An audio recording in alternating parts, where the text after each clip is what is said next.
What's going on, y'all? What it is. So let's go ahead and slide on these topics. And the first thing I want to discuss is this actual video that's floating around social media that shows Diddy telling his party goers that within 15 minutes that all kids need to be removed. He goes on to say that his kids are already downstairs. And basically he's implying that the party is about to be turned upside down and some freaky issues about to take place. Now, the first questions that come to my mind is, why were these children there in the first place? It's not like they were celebrating a child's birthday there.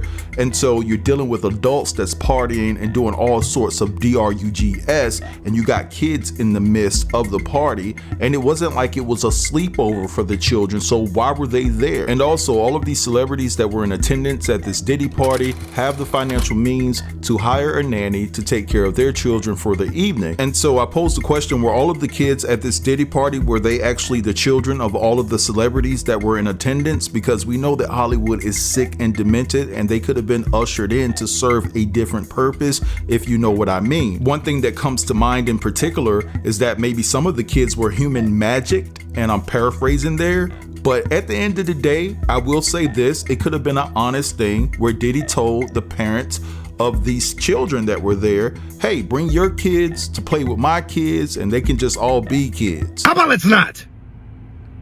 I think I made my point clear. So if welfare come in here in 30 minutes, that's on y'all. My kid's downstairs. 15 minutes, the kids have to go. Thank you very much. Listen, I don't know about y'all, but I just get an eerie feeling looking at that clip. I just feel so uncomfortable because knowing the things that I know that goes down in Hollywood and the things that we've all been privy to from other people talking about the scandalous things that go down there, it just shows to me that some of these kids are so unprotected because anything could go on there. And even though it appears that Diddy is doing the right thing, first and foremost, like I said, I don't think that the kids should have been there anyway, but it appears that Diddy is doing the right thing before the adults start doing what they really want to do. But I don't know how many of those kids were told, hey, you don't have to leave. Come with me. You know what I'm saying? So I just don't like it. I just don't rock with this at all. I think that there's a time and a place for everything. You shouldn't have any kids in the atmosphere where there are adult parties going on, where they're drinking, where they're smoking, where they're doing drugs. I just don't find that to be amusing at all, and it should be prohibited. And again, even though this could have been innocent, you're still setting the stage for a youngin' to be potentially essayed. But anyway, I want to move along and I want to talk about something that I just became privy to, and I had no idea about this, y'all. Drop down in the comments and let me know if you knew, but I was contacted by someone that was close to this particular person, and I was just shocked to hear the news. So I was contacted, and I'm not going to mention this person's name because they asked not to be mentioned, but I was contacted by someone that was very close to Uncle Ron. And so me and this person was having a conversation back and forth, and he delivered the heartbreaking news that Uncle Ron passed away last month. And it's really, really sad. I feel so sorry for Uncle Ron that he lost his life. I pray for his wife and his family. Now, even though it was so unfortunate that Uncle Ron passed away, I was told by this person that Uncle Ron was going to play a significant role in the Diddy trial next year. He was actually a key witness. Apparently, Uncle Ron was sitting on a lot of information that he didn't disclose to the public. And remember, guys, he was mainly on TikTok. He did have an Instagram, but I would say that he made more of a dynamic impact on TikTok by exposing celebrities. Now, another thing that I was told by this person, right, and it really blew my mind, but not really, because I knew that this could be a possibility, but I was told by this person that the reason why Diddy got arrested early, because he was going to get arrested anyway on that Tuesday or Wednesday of the week he got arrested, was based upon the fact that Diddy was questioned about Kim Porter. They're saying that Diddy got nervous about the questioning and things of that nature. He reached out to a couple of people. Those individuals reached back out to the FBI, and they saw that Diddy could be a potential flight risk, and so they went ahead and scooped him up with the quickness at that hotel in New York City. Now, I am going to say that this is all alleged information. For those of you who follow me tight, you know I always come through with emails and text messages, but this particular person was old school, and they wanted to have a phone conversation, and as a matter of fact, we FaceTime, but I do have all of that information documented and saved in a different format just in case I have to defend myself in the court of law. Now, just to refresh y'all's memory in regards to who Uncle Ron was, he basically was a bodyguard for a plethora of celebrities, including Jay-Z, Beyonce, and Diddy, and so many more. And what's interesting about the conversation that I had with this particular person is that they wouldn't go into detail about how Uncle Ron passed away. Now, I did find that particularly odd and strange, but I do respect the privacy of Uncle Ron's family. Maybe they just didn't want that information out. I did see something where people said that he passed away from cancer, but I haven't been able to confirm that, although I've seen him in and out of the hospital over the past year. I just didn't know that he was suffering from a serious ailment like cancer, right? Because he came on camera, he was so uplifting and so happy all the time. But anyway, I want to talk about the information that I just conveyed to you as it pertains to Kim Porter. Let's just say that information is true. We already know that Pac's family has opened a reinvestigation into Pac's passing. And so it just makes me pose the question, is that the reason why Diddy hired a lawyer in Tony Rico who specializes in the deletion penalty? And I'm paraphrasing there because Tony Rico has a successful track record in the deletion penalty realm.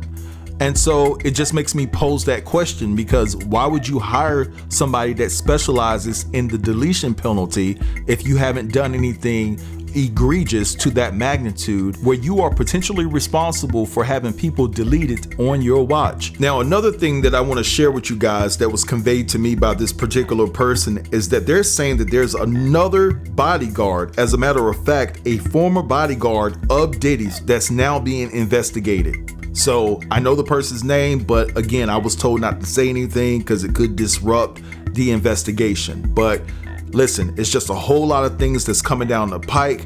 And what I want to do right now is play you guys just a few clips of Uncle Ron exposing the industry and things like that. And I'm going to leave you guys with that. And I want you guys to feel free to drop down in the comments and let me know what you think about everything that was discussed within this video. Don't forget to like, comment, share, and if you're new here, consider subbing to the channel. I'll get with you guys later. Peace. I was offered $30,000 to perform a hit on Biggie Smalls. March 1st of 1997, I was approached by Diddy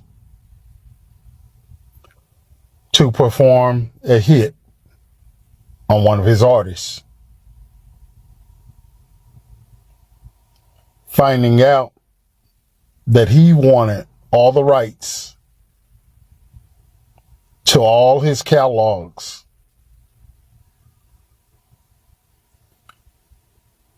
I turned him down because I also found out that very night that Biggie had plans of leaving Bad Boy. Biggie should have never been in California to promote an album with a broken fibula bone, who can barely walk,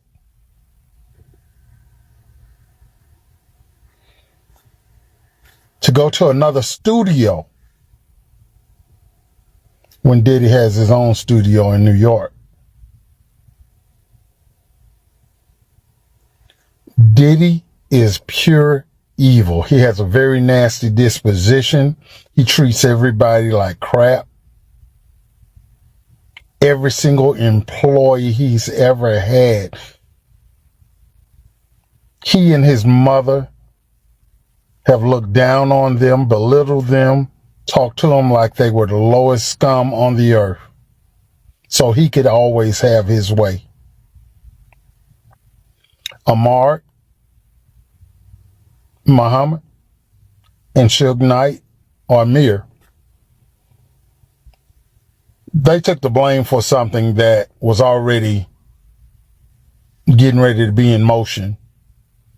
It just happened at an earlier time, because on the 9th, Biggie was taken out. And I'm so glad to this day that I refused to do that. So under investigations, and working and cooperating with FBI, my story is being told. There's so much more that we're going to talk about with Diddy.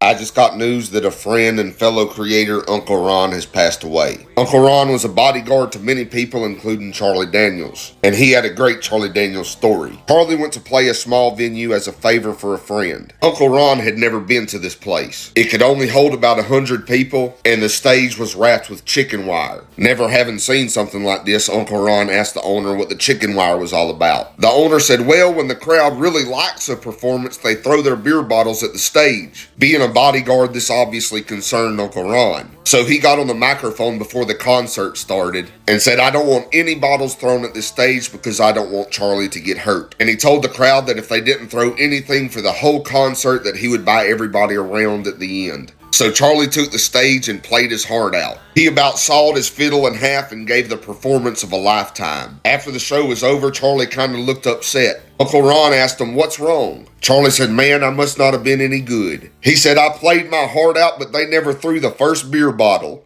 Uncle Ron, you and your stories will be missed dearly, my friend. Live a fantastic day, each day of your life. Take care. Jay-Z and Puffy wanted Biggie.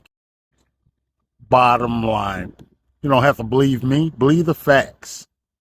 Here's a man that wanted to leave Bad Boy. He wanted to do his own thing.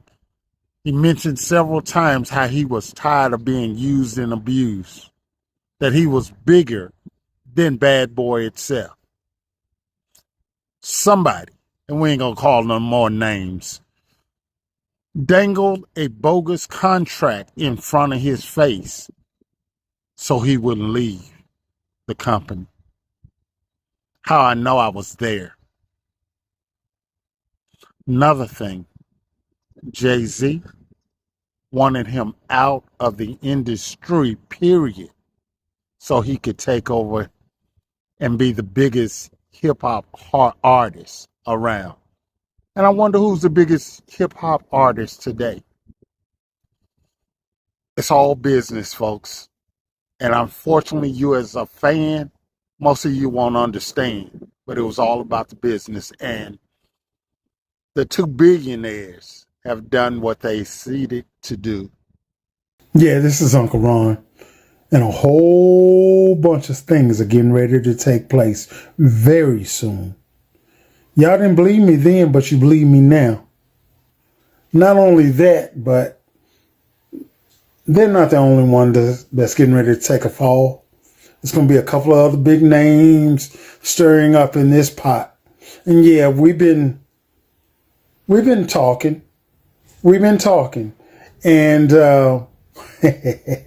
some things are getting ready to happen. So keep your eyes and ears open. Know that Uncle Ron told you so. Believe me when I tell you, there's one other who's constantly jabbering about what they have seen, but they're going to be a part of the investigation too. So this man goes by the name of Uncle Ron, and he has stated that he was Beyonce's former bodyguard. He also made huge allegations against Jay-Z, Beyonce, and P. Diddy. Take a look at what he had to say. She's been on him for a long time, and you keep her that way.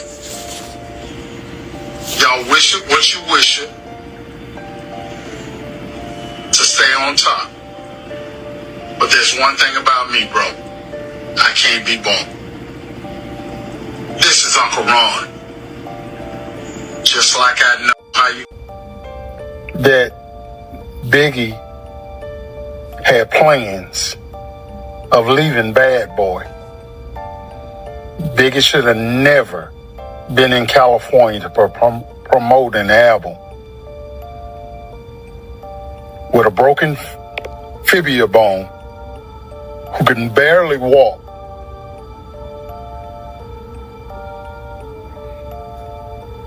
to go to another studio when Diddy has his own studio in New York. Diddy is pure evil. He has a very nasty disposition. He treats everybody like crap. Every single employee he's ever had, he and his mother have looked down on them, belittled them, talked to them like they were the lowest scum on the earth, so he could always have his way. Ahmad, Muhammad, and Suge Knight are mere. He continues to go on saying that Jay-Z and P. Diddy set Biggie Smalls up simply because Biggie was going to leave his contract and that Jay-Z wanted to be the best rapper out. And he also stated the reason he didn't say anything when it happened is because he had kids and his kids were younger and they were his first priority. He also stated that he gave all the receipts and documentation showing that they had something to do with his death to the FBI because he's involved in the case as well. Personally, I believe him because as a bodyguard, you are by the person 24/7. Their business is simply your business. Everything they know, you know as well. Not to mention he went too far in detail about how P. Diddy asked multiple bodyguards to put a hit on Biggie, the date and the time, and how they all turned it down. But it also makes a lot of sense on why a lot of stuff was going on the way it did. I'm running out of time, so part 2 coming soon.